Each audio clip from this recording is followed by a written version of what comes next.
Miniature Market has thousands of board games at discounted prices. Click the direct link below for Sides or any other game.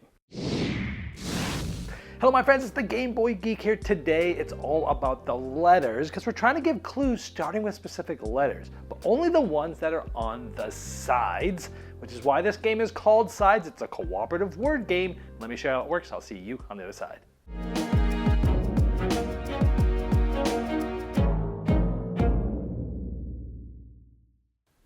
All right, in Sides, there's going to be 7 cards that have letters. Some of them just have single letters, some of them have multiple letters. Again, it's a cooperative game where 2 of the players will be the guessers for this round, and this will go in between them. That helps you track who the guessers are. Everyone else is going to be the clue givers. The guessers say a number from 1 to 8, and they don't get to see this card. And all the clue givers get to see this card individually, and they're going to see which ones. Now, there are 3 colored numbers. These are different on every card. And it tells you that those are easier ones to guess. Like, for example, cactus, barbecue, or door, easier on this one. Or maybe like on this one, it's hell, giraffe, or rifle are easier than, say, this, or stool, something like that. So what we're trying to do is get them to guess the word. So let's say they said 7. So again, the guessers don't know what this word is, but all the clue givers do. It's barbecue. Now, the clue givers, the game's called Sides because you can only use the 2 cards on the side. So the first clue can be from any clue giver, and it has to either start with C, or this card, it can start with U, K, N, or Q. So that the harder letters are the ones that are used on an offering. There's multiples of those on the cards. Now the clue givers, again, a 1-word clue starting with one of the letters on one of the sides. Now you can use compound words, proper nouns, even some acronyms and things like that. But if we're trying to get them to guess barbecue, maybe someone says, hey, you know what? I have a good clue for C. Maybe they're thinking char, right? Or maybe even charbroil if that's one word. I don't know if it is or not, right? Or cook or something like that, right? But that might not be the best clue. I'm looking at this and I'm looking ahead. I can't give this clue yet, but I'm going, you know what? I have a perfect clue for S, and I'm thinking smokehouse because that is one word. And I'm like, they're definitely going to get barbecue when I say smokehouse. I'm not sure if anyone has, we've talked, does anyone have a good letter C clue that can get it on the first try? Or one of these ones that we think they'll get it right away? If not, then you cooperate and be like, hey, you know what? I've got the best clue for this one right here. It's X amount of letters. It's going to help them get it right away. So does anyone have a good clue for any one of these, right? And you're kind of working together. Now, once a clue giver gives a clue, they cannot give another clue till all other clue givers have given a clue, right? And so you can't like ball hog here. So maybe, even though I think I have a great clue for this, which smokehouse would be a great clue. In fact, I used that clue in a game with barbecue, and they did get it on the first try. It actually was the first letter on that game. But let's say we say, and everyone's like, you know what? I don't have a great clue for that, but maybe someone's like, hey, you know what? I do actually have a pretty good clue for C, and I think someone else will get a good T there, right? So that's how it's kind of back and forth there. So let's say someone gives a clue here, and they say coal, C-O-A-L. Right? So these people are the 2 guessers who are on either side of this is trying to figure it out. They're talking out loud. They're like, coal, maybe it's stocking, winter time. Maybe it's heating. Maybe it's a stove. They're saying all these different things. Maybe it's barbecue, right? Maybe not. Let's say they don't get it. Okay. Well, this card gets discarded, and now again we have these letters or this letter. These players collectively get 1 guess together. Okay, but they're talking out loud. Now, once they guess, you're able to say whether they're hot, cold, whether in the right way. You actually, over time, you're going to get multiple cards if they don't guess on the first clue, and you can do things with these cards. You can arrange them in different ways, like the good clues together on one side, the bad clues, out on the other side, things like that. So let's say someone else goes, oh, I got a good clue for T now. I'm going to say tenderloin. And they're going to go, oh, cold and tenderloin, and maybe they say barbecue, right?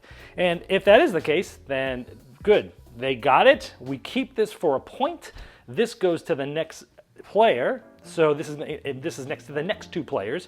So one of the clue givers is going to be a clue giver for 2 rounds in a row. Once for being on the right, once for being on the left. And now we basically put some new letters here. And so you basically split it in the middle as evenly as possible, and you put the new letters there. And so again, now we have this. Let's try one, shall we? You be the guesser. I'm going to give a clue. Underwater. Yes, that's one word. Underwater. So go ahead and pause the video now and try to give it a guess. You're probably not going to get it on the first one, but go ahead. Okay, let's say you didn't get it right. I'm going to give you another clue. Blood. Blood and underwater. What might I be saying? So again, pause the video and give it a guess. I'll give you another clue. D, dorphin. Dorphin. And I'll pause the video and give it another guess. You may have already guessed it by now, and I haven't told you yet. This is the one problem with doing it this way is I can't give you any hints as to how close you are. I'll give you one more clue. So pause the video, see if you can get it right with dorphin, underwater, and blood. And I'll give you one more, swimmer. So between underwater, blood, dorphin, and swimmer, hopefully you have gotten, I was trying to get you to say shark. That's pretty much how the game works. Now let's talk about scoring. You'll keep playing until all the letters have been out and they've been used and there's literally no letters to be seen. And then you flip over the anchor and you see how you did. If you didn't get at least 6 cards right, you lose. I've never even seen that happen. I've never seen it get close to this. You're always going to get 6. It's almost impossible not to. And then you just see what kind of medal you get. I don't really like this style of scoring. There's really no tension. You almost never lose. And it's like, fun activity. Let's do it again, maybe. I'd like to see them bring more tension to this and give it a much harder sort of thing like Codenames Duet, where the game's hard to win, but you want to keep playing it over and over. This one, this is kind of a trend in word game cooperative games, and it's one that I don't like. All right, let me tell you what I liked about the game.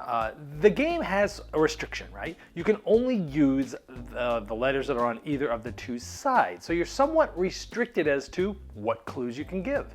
Some of those cards have just 1 letter. Some of the ones that have like not as popular letters or not as well used letters have multiple letters on them, but you're only able to use the letters on the 2 cards that are on the sides. And that restriction actually inspires creativity because you might have a perfect clue for a word, but you're only given certain letters. You've got to come up with creative ways to come up with clues. And sometimes you've got to think out of the box. Sometimes you've got to go down a different path and such. And so it's a sort of an interesting aspect there. I like that you're looking forward to future letters because you're sitting around, you're looking, and you're saying, oh, you know what? This next one has a letter C on the second card on this side. I have a great clue for C. So even if I don't have a great clue for L, which is on the side there, let me give them something that will paint the picture or lay the foundation for my great clue that I have that I think they'll get right away with the C.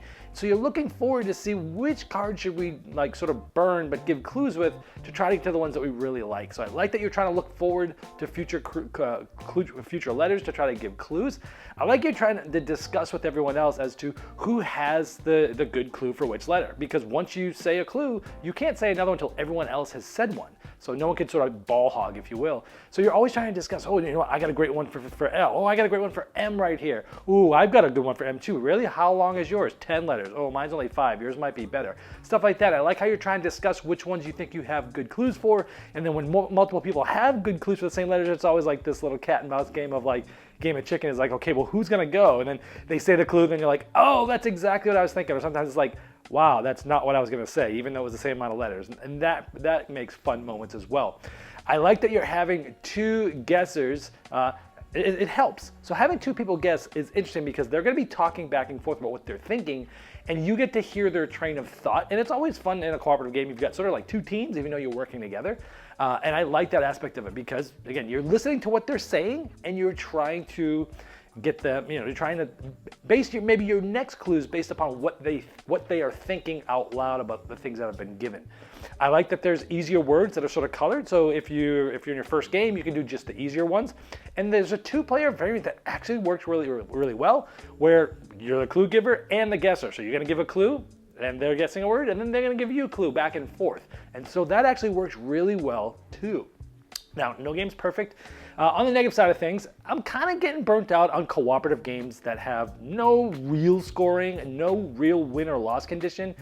And this is one of those, and it lacks tension. You're just trying to do the best you can. Sure, you can technically lose if you don't get 6 cards. I've never even seen it get close to that, even with doing just difficult letters with new people. You're always gonna quote unquote win, and then it's just a matter of your score. Big deal. I'm getting a little tired of this. I'd like to see something with a little more tension, where maybe you lose early in the game, but then you play it again, right? But it has that tension. This game misses that tension that many of the cooperative games come out nowadays do. And I'd like to see these types of games in a more of a competitive, or even in a cooperative, have a lot of tension, kind of like Codenames Duet. It's cooperative, but it has a lot of tension, win or loss. I'd like to see that in some of these games and make them better. The scoring could definitely fluctuate depending on the easy words, right? If you're just trying to get your best score and you're keeping track, well, sometimes you're randomly going to pick one of the easier words, and sometimes you're not. And so there's never a really easy way to say how are you actually getting better at the game. The other thing is the higher player count games, they can definitely overstay its welcome. The game can last 45 to 60 minutes with a lot of players. I played the max player count 9. It was fun, but everyone jockeying for who's going to give what clue over and over and over again, and the game goes 60 minutes. It's too long for this light of a game, so the higher player counts can overstay its welcome a little bit. But overall, if you're looking for a clever word game that's easy to teach, fun, I would check out Sides. This has been Game Boy Geek, breaking down barriers, growing relationships through board games, by helping you on the next one you'll love.